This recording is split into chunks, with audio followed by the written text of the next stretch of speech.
So what's going on everyone, and welcome back to another video. And in this case, welcome back. In the previous video we did an overview of let's say Ghost Rider issue 26 from the 90s era.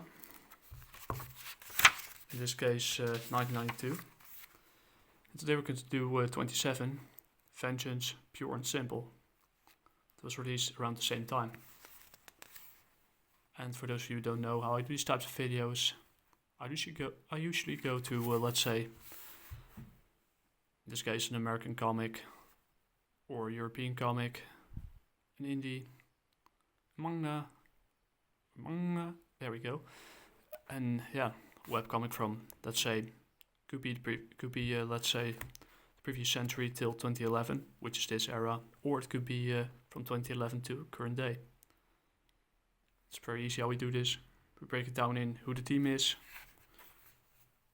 who did the writing, pencils, art, inks, colors, letters, editor-in-chief. We give a brief synopsis. In this case, it's a really brief one. At which in the case of a full-on review, we do a quick breakdown. We scroll through the pages. In this case, it's only unnecessary attention because a lot of things already have been discussed in the previous video. And yeah, we do the good, bad and the ugly. We put all the good things against the bad things, and we follow with a final verdict. That goes from let's say 10 out of 100, so 1 out of 10, till 100 out of 100 being a 10 out of 10. Of course, there might be some things that you might disagree with me about. Maybe it's my take on this issue, maybe you completely disagree with my take on the artist, or one of the cover artists that I had my own opinion about, and if that's the case, hey, no problem, totally fine. But let's try to keep it civil, you know. My goal of these types of videos is trying to bring back, let's say, the old school times, or a simpler time, the days before the internet, where we could just discuss whether a comic, a European comic, an indie comic, manga, webcomic is good or not, which character could be who. It's a good balance between writing and art. If it's the pacing alright, then not to me. Things like that. And the panel to page ratio. That's the discussion that I want to have. But that's not all. I'll also be using the League of Comics Geeks, who is making a comeback, to give you thoughts of some other people in the comments and who gave a review and gave their own 2 cents about it. So in this case, grab a cup of tea and enjoy the show. So we're going through who the team is. Well, the team is nothing changed much from the previous issue. As you could see here,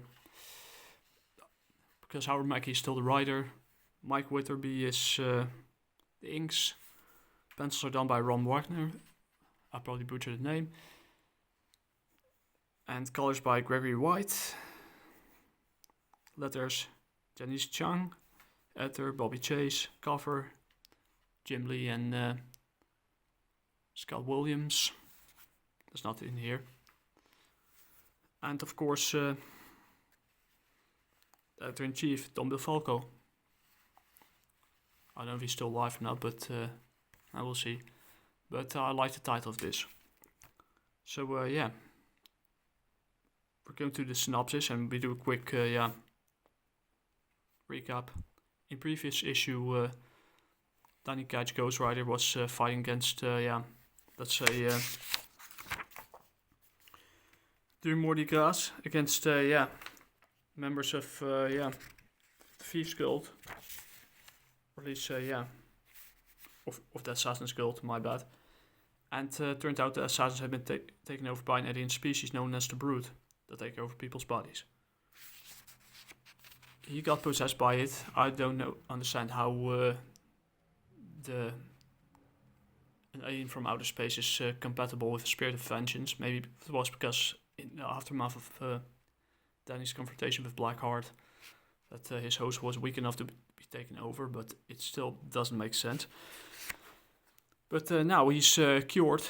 See the previous X-Men Part 9. That I'm not going to read because I'm not interested in it. And he now works with the X-Men, with Wolverine, Gambit, and a few other people like Rogue, to kill the alien species. To go full doom on all of them, which is expected. He wants payback, vengeance, pure and simple. I like that cover, the message and the lettering in this.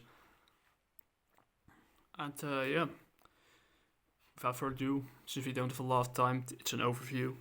We go to the good, bad, and the ugly. Well, first of all, the cover is much better than the previous one. And there's a better balance between writing and art that kind of redeemed the issue 26 a bit. Thank goodness. But I still have a problem with this. Why do I need to read another X-Men issue? It's like I said in my previous issue, it's like I'm paying the full price for a Nintendo Switch 2 game. I'm not going to buy a Nintendo Switch 2, by the way. And then I need to pay extra to use one of the buttons on the console. It doesn't make sense. But yeah, that's an American thing, I guess. Or a corporate thing. And I still don't think it's a good idea to have Jim Lee do the cover. But or being involved in the writing process at least. He can make a cover. They should have told him, hey, you can just focus on the cover and leave the writing to Howard Mackey. But stay the hell away from it. That's what I would have done, but and I would have worked it out a little bit better, but that's my 2 cents on it. Different story, I digress. So we go to the final verdict. Well, the league was surprisingly quite positive about it, because 98 people rated it with 4.1, which is very positive. And I can show a little bit, or mention a little bit of some of the reviews. One of them was from someone who didn't like it. Sorry, but I'm not feeling it. Ghost Rider thought obvious plotting and heavy inks is not for me. 4 out of 10. Well, I won't put it that low. And the other one is, what I find funny. One of them is wondering why it looks so muscular. It's only made out of bones. Yeah, he is also a biker, so yeah, it's a supernatural / cape slop story, and they tend to. Especially during the 90s, Robert Liefeld did a little bit too much overkill with it. They tend to muscle things up at times. But yeah, it's fantasy. It's not real. It's not. It doesn't have to be over realistic. Personally, I think it redeemed itself a little bit, but still, like mentioned in my previous video, I still don't understand why I need to read another X-Men title and why they let Jim Lee take place in the writer's seat, because he should just focus on the covers. But that's my 2 opinions. And yeah, my score for this is a 7 out of 100 or 70 out of 100. So 7 out of 10. It's not. Yeah, the reason why it's okay, but it's. I'm just saying that, he gets his revenge in the story. But yeah, it could have been so much more, that's why I feel. But yeah, that's all for this video. If you'd like to see me make more videos like this, leave a like, subscribe if you want to, and check out what I've been working on with my hardworking friend on Globalcomix. Where you can read Jaguar Warrior issue 1, 2, and soon to be 3. In the traditional and vertical scrolling webcomic format. And of course, you can go to get the print ready PDFs, or go to Gumroad to get CBR files with it, and of course a physical edition. Shipping is something I can't control.